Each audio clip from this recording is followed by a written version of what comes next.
Sotuvda bir emas, ikkita fura, xohlovchilarga DAF Euro 6, xohlovchilarga DAF Euro 5.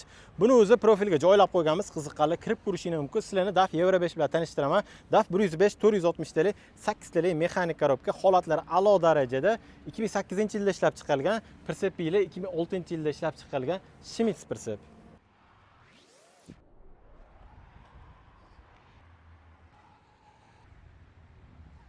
Baklari bu tomonda 1 tonnalik, u tomonda 500 talik bak bilan jihozlangan. Ichki holati, pollari, tentlari yaxshi holatda turibdi, usiliniy qilingan.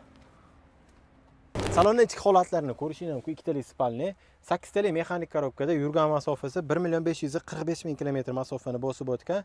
Akkuratni qarab minilgan mashina ekan akalar. Salonlarning holatini ko'rishingiz mumkin. Yangi ekan, o'rtasi rabochi, moslari Schmitz mos, lenta akalari bor ekan. Ana endi fura narxiga keladigan bo'lsak, buni narxini 31 ming AQSh dollari deyilyapti.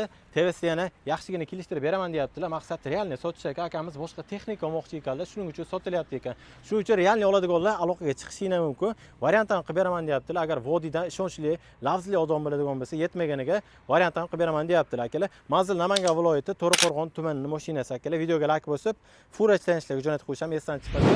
Yana ko'plab sotuvdagi furalarni o'tkazib olmaslik uchun bizga obuna bo'lib qo'ying. Hammaga rahmat.